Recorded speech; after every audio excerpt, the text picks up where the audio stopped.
Bonjour mes frères, mes sœurs dans le Seigneur. C'est de la part de votre frère Mampouya Grégoire qui revient à vous en ce jour de jeudi 4 mai 2022. Voilà, je viens par la grâce de notre Seigneur Jésus-Christ en ce matin, d'abord pour vous dire bonjour, vous embrasser de tout mon cœur et partager avec vous la grâce du Seigneur qui nous accorde à chaque instant, car ce n'est qu'une faveur. Rien n'est acquis et nous le bénissons et le remercions pour cette magnifique journée qu'il nous accorde. Nous allons donc aujourd'hui parler de l'adoration. L'adoration qui est un thème aussi important que les autres thèmes, le péché, la fornication, l'impudicité, le mensonge, le vol, euh, tous les péchés sont aussi importants. L'adoration. Le mot, le verbe adorer. Le verbe adorer ou le mot vient du mot grec proskuneo, proskuneo, qui signifie se prosterner. Se prosterner est une attitude physique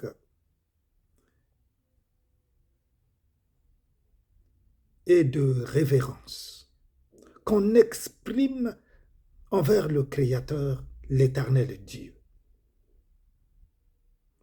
C'est un attachement pour toujours, par reconnaissance, pour tout ce qu'il est pour nous. Le but même de notre création est d'adorer l'Éternel. L'univers a été créé de façon à adorer Dieu, tout l'univers. Les cieux racontent la gloire de Dieu. Nous pouvons le lire dans le livre de Psaume chapitre 19, verset 1. Cela est écrit. Que les cieux racontent la gloire de Dieu.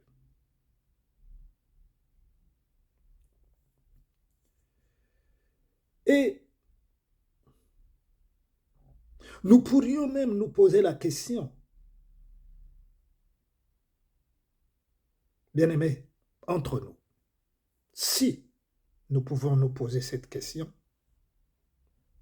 ce que notre adoration ajouterait à la puissance d'un Dieu tout-puissant. Parce que la parole de Dieu nous dit que les cieux que nous voyons avec nos yeux physiques racontent sa gloire. Qu'est-ce que donc les cieux qui sont au-dessus de nous déjà, tout l'univers, raconte la gloire de Dieu. Alors, qu'est-ce que nous, en tant qu'humains, notre adoration ajouterait à tout ce que tout l'univers raconte, proclame, célèbre la gloire du Dieu tout-puissant. Seulement, loin de nous, c'est de nous poser cette question. Le psaume 50, verset 14, nous enseigne ceci. Offre pour sacrifice à Dieu des actions de grâce et accomplis tes vœux envers le Très-Haut. L'adoration est le moment préféré de Dieu. Pendant la prière, bien évidemment, même sans la prière, l'adoration est le moment préféré de Dieu. Car celui qui adore Dieu, mes bien-aimés, est dans la position de donner. Nous donnons à Dieu ce que nous avons dans notre être. Adorer, c'est donner son amour, donner tout son être à Dieu, offrir à Dieu. Tandis que celui qui demande est dans la position de recevoir.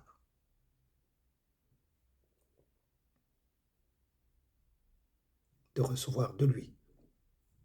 En fait, il n'y a rien qu'un homme puisse donner à Dieu, car la parole de Dieu dit que tout lui appartient, mes bien-aimés.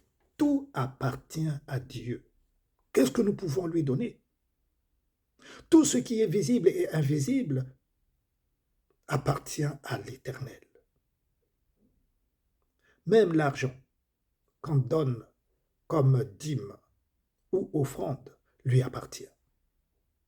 Puisqu'il est écrit que la terre et tout ce qu'elle renferme appartient à l'Éternel.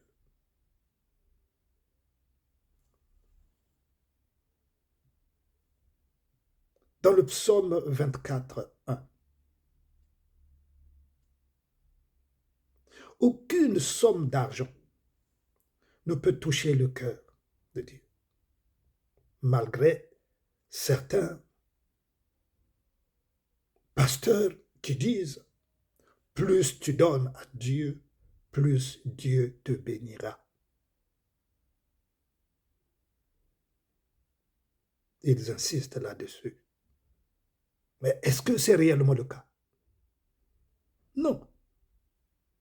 Parce que Dieu dit, donne selon ce que ton cœur désire de donner, ce que ton cœur a formé dans ton cœur de donner à Dieu. On ne donne pas à Dieu par surenchère. On ne surenchère pas Dieu, mes bien-aimés. Dieu, je te donne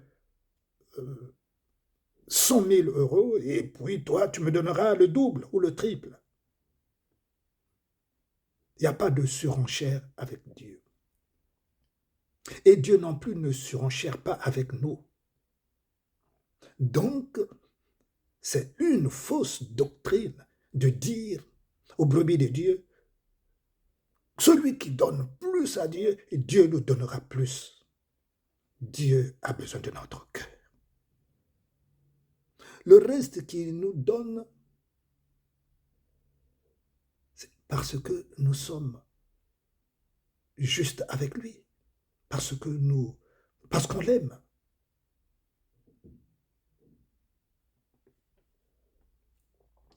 Dieu a besoin de notre cœur donc pour l'adorer selon sa parole.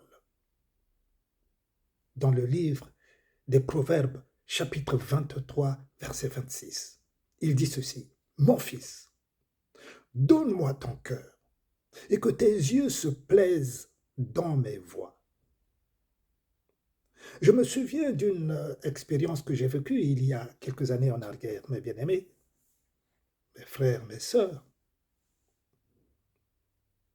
Nous étions en pleine adoration avec des frères et des sœurs dans une maison en plein jour. Je vis en vision.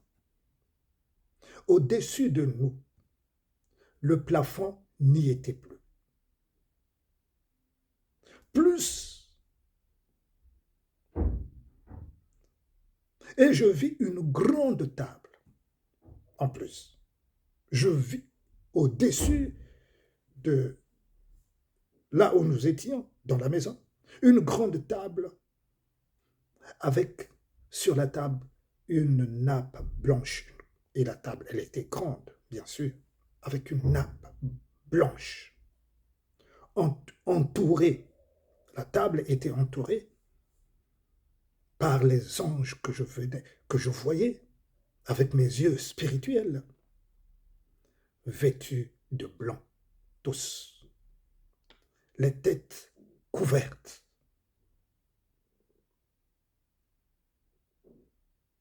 en train d'adorer autour de nous. Comme nous étions dans la maison, eux, ils étaient dans la même position, en train d'adorer. Et je les regardais. Et la vision disparut quelques instants après. Et nous continuons d'adorer le Seigneur. C'était une expérience.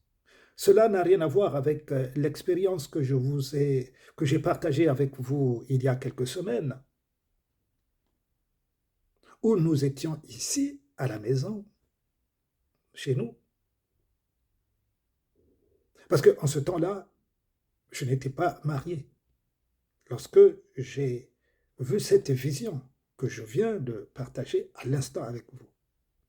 Mais l'autre vision, je m'étais marié et c'est après que dans la maison, nous étions en train d'adorer le Seigneur.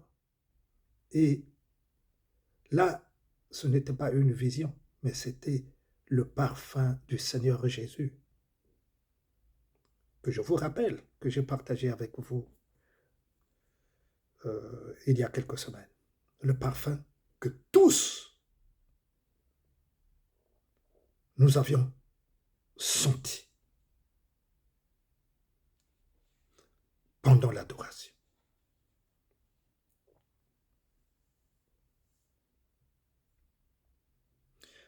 Mes bien-aimés, les anges donc sont dans la joie. Le Seigneur lui-même, bien sûr, nous touchons le cœur de Dieu, mais les anges également sont dans la joie, puisqu'ils nous entourent pour la gloire de Dieu. Voilà comment nous touchons le cœur de Dieu, mes bien-aimés. Pour ma part, mes bien-aimés, devant Dieu, je veux aussi écrire mon histoire dans le cœur de Dieu. Chacun de nous doit écrire son histoire, mes bien-aimés, d'une manière ou d'une autre.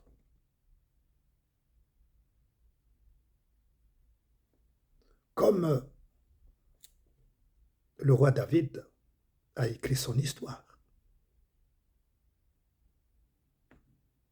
Le roi David, mes bien-aimés, m'a beaucoup impacté personnellement. Il m'a beaucoup touché personnellement. Il me touche toujours.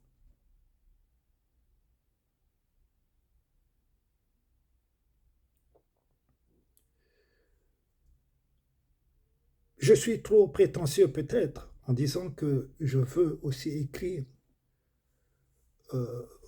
mon histoire dans le cœur de Dieu. Mais bien aimés, nous devons avoir le cœur tourné vers Dieu, attaché à Dieu. Donc, ce n'est pas une prétention de vouloir imiter ceux qui ont marché, qui nous ont montré l'exemple, qui ont marché avec Christ, qui ont adoré le Seigneur, qui ont aimé le Seigneur, qui ont mis sa parole en pratique. Nous devons les imiter, mes bien-aimés. Alors, mais si nous ne les imitons pas, nous imiterons qui?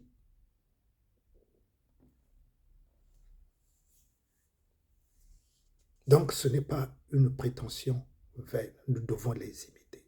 Imiter les Paul, imiter les Matthieu, imiter les Luc, les Jean,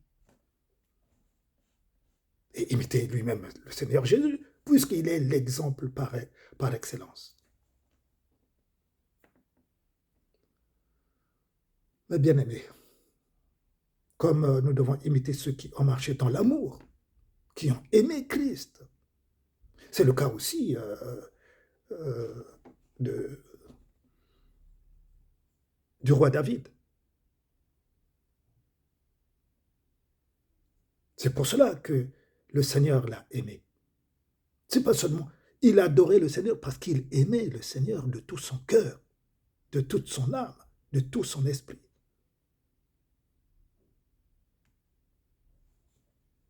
Mais bien aimés dans le Seigneur, nous devons imiter ceux donc qui ont marché.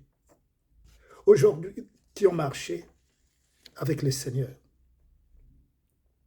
afin de parvenir à la stature parfaite de Christ. Pour grandir spirituellement, nous devons faire un effort chaque jour pour mettre notre confiance en Dieu et en sa parole. Nous lirons pour nous exhorter, mes bien-aimés, dans 1 Corinthiens chapitre 15, verset 58. Ceci.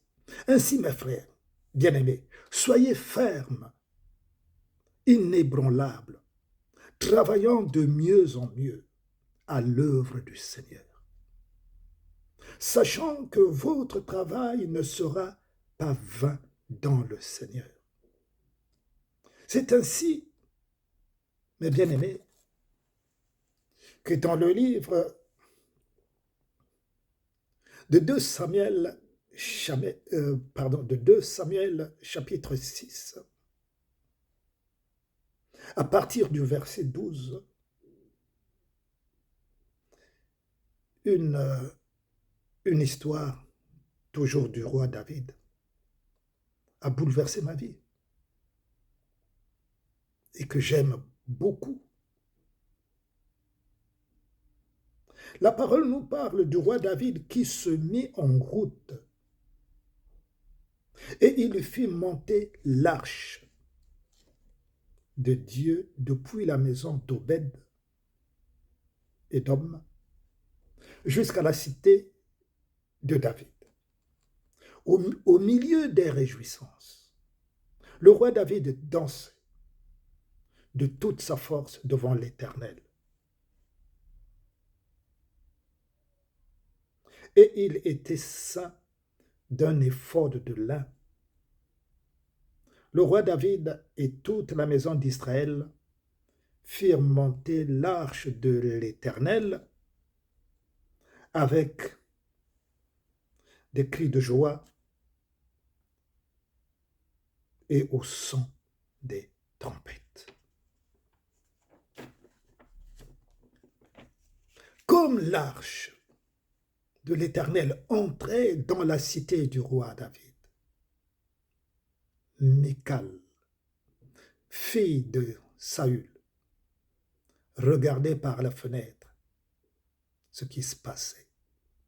Et voyant son mari, le roi David, sauter et danser devant l'Éternel et la foule, elle le méprisa dans son cœur. Et la suite, vous pouvez le lire jusqu'au verset 23 du même chapitre 6. Bien-aimé, le roi dansait de toutes ses forces. Il criait, le roi. On n'a pas vu un seul roi avant David et après David. Avant David, c'était Saül.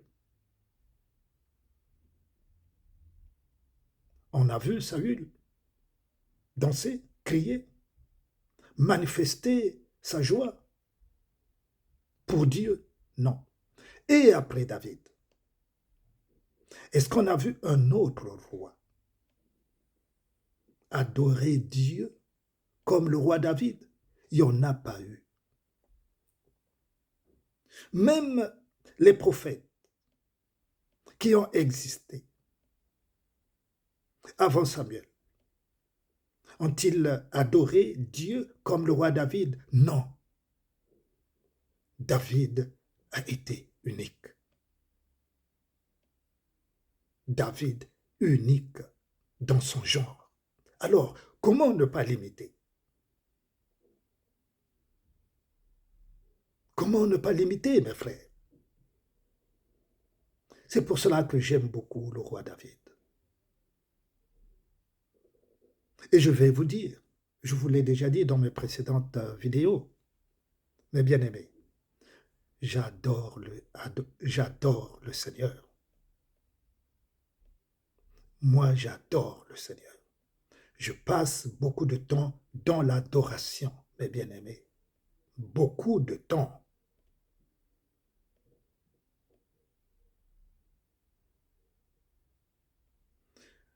J'aime aussi danser pour le Seigneur. Ah, je vous assure que à la maison, j'aime danser pour le Seigneur. Que je sois seul, qu'il y ait du monde, bah, je danse pour le Seigneur. Je chante pour le Seigneur. Je loue le Seigneur. Parce qu'il m'a créé pour cela, mes bien-aimés. Le Seigneur m'a créé pour l'adorer. Quand j'étais dans le monde, je faisais les choses qui sont dans le monde. J'aimais le monde, d'abord. C'est pour cela que je pratiquais les choses qui sont dans le monde. C'est-à-dire que j'allais danser dans les boîtes de nuit. Parce que j'étais attaché aux choses du monde. Mais maintenant que je suis à Christ, je dois être à Christ, corps, âme et esprit, ainsi que mes pensées. Parce que je suis à Christ. Je suis une nouvelle créature. Les choses anciennes sont passées et toutes choses sont devenues nouvelles en Christ. Donc, je dois l'adorer. Le matin, lorsque je me réveille, je l'adore. Lorsque je suis dehors, je l'adore. Lorsque je rentre, je l'adore. Parce que j'ai été créé par le Seigneur pour l'adorer. Et j'aime cela. J'aime ça. Mon cœur aime ça. Je n'aime pas passer beaucoup de temps à la télé pour rien. Mes bien-aimés, je déteste. Je n'aime pas les films. Mes bien-aimés, c'est pour vous dire, je n'aime pas les films. Je ne regarde pas les films. J'en ai pas besoin. Je regarde par contre les films sur le Seigneur.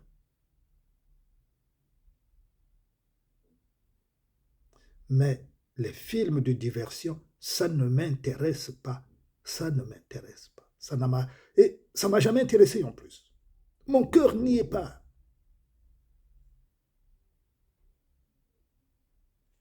Mes frères, mes sœurs. Mais je vais aussi vous dire une chose sur l'adoration. Il y a des chrétiens qui écoutent aussi la musique du monde. Mais je vais vous dire, la musique du monde a ses effets néfastes. Lesquels? Lorsque vous écoutez la musique du monde, vous ne savez pas cette musique du monde.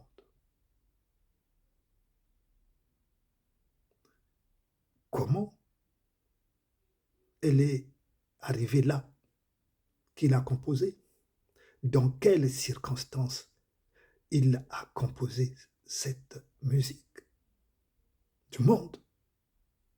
Car il y en a beaucoup, les gens du monde, la majorité, vont invoquer les esprits des ténèbres. Ils vont dans les cimetières. Pour que la chanson ait du succès, mes bien-aimés. Mais il y a eu, d'ailleurs, il y a beaucoup de témoignages dans ce sens. Beaucoup de témoignages. Que les compositeurs ont signé des pactes avec les puissances des ténèbres, avec Satan, pour que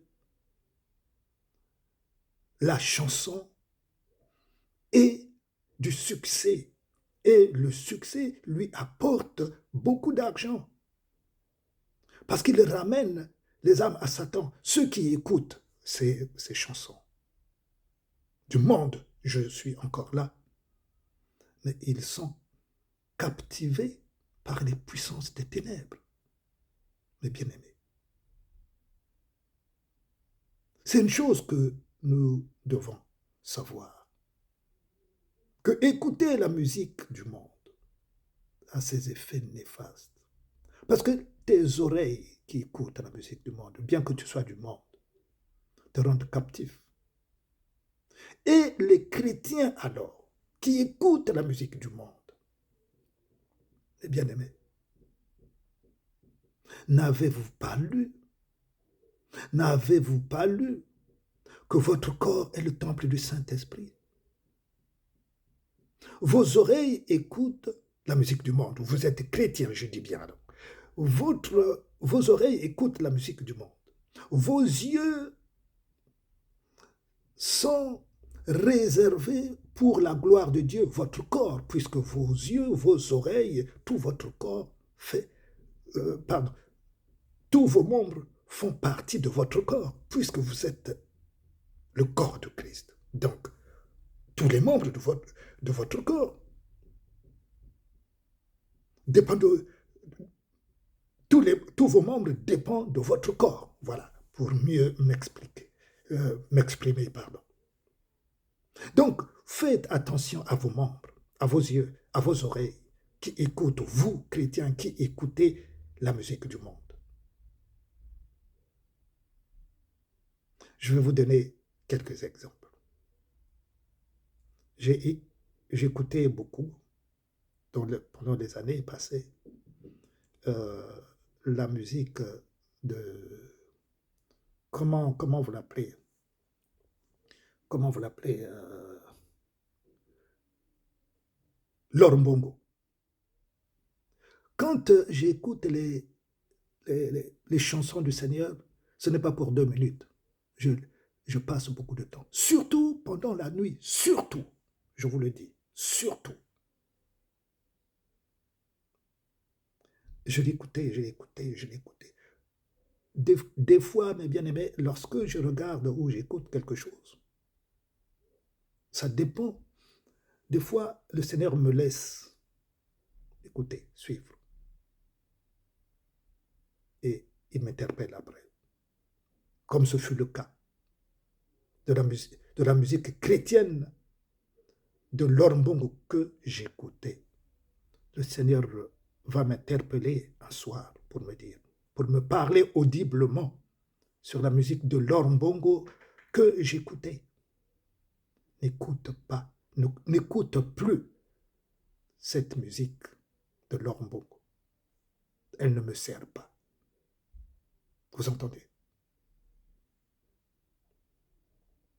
Et il y a quelques années encore en arrière, c'est Mbiyé de la RDC, le chanteur chanteur-pasteur, Mbiyé. J'écoutais ses chansons, c'était belle. Et j'écoutais, j'ai apprécié.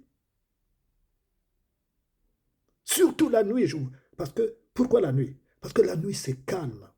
pour écouter, pour adorer soi-même d'abord le Seigneur, et aussi pour écouter certaines chansons. M'billet. J'écoutais le Seigneur, là le Seigneur va me montrer une vision sur un billet. J'avais compris.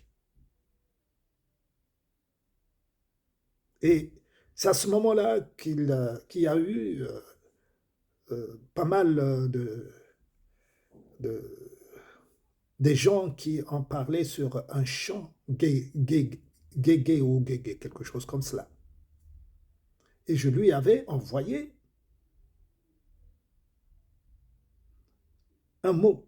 Je lui avais adressé un mail. Je lui avais demandé, ben, comment je lui avais demandé une explication parce que je comprenais pas ce qu'il voulait dire. Connectez-vous à moi. Connectez-vous à moi. Connectez-vous à moi. Mais bien aimé, il y a des pasteurs. Écoutez, mes bien-aimés, il y a des pasteurs qui ont l'habitude de dire connectez-vous à votre Père spirituel. Connectez-vous. Mais bien aimé, ne tombez pas dans le piège de Satan.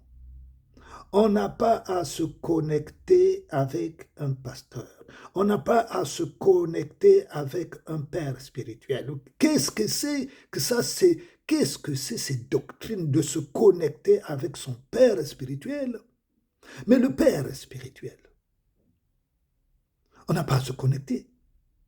On n'a pas à se connecter. On a à se connecter avec Dieu, Jésus-Christ. Un point, c'est tout.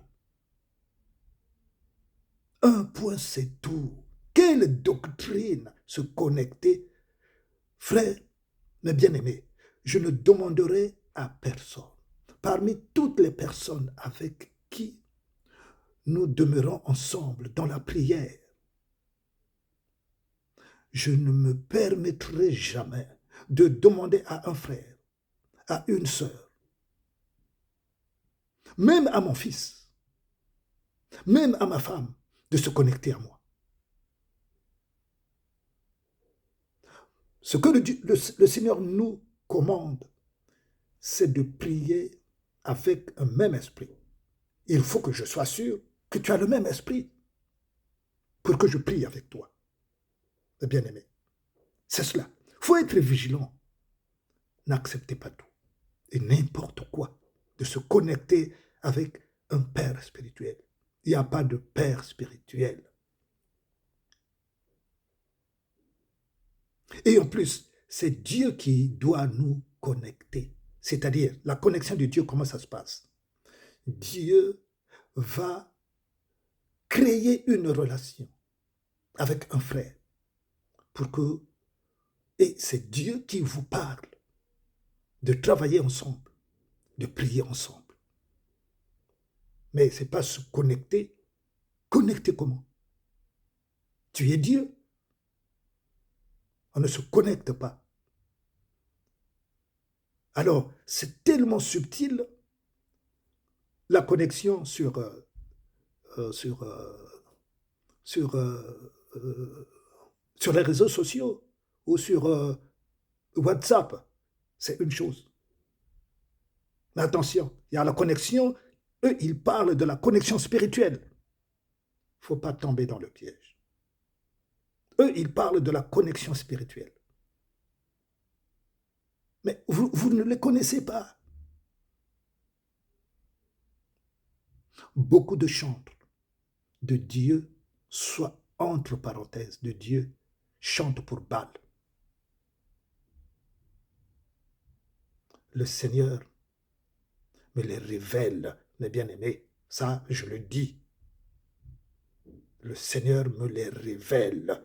Beaucoup de ceux qui chantent pour Dieu, ils ont signé des pactes avec Satan.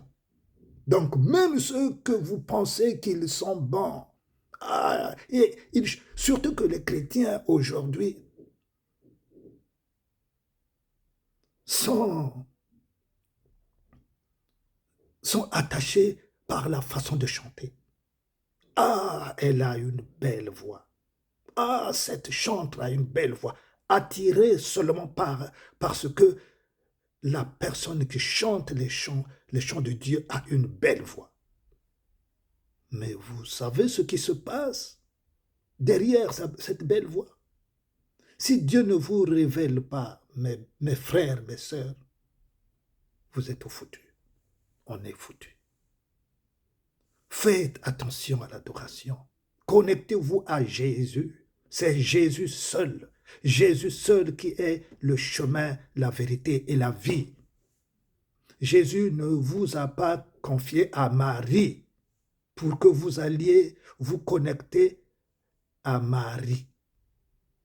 Que ce soit la bonne Marie, mère de Jésus, que ce soit Marie, la reine du ciel.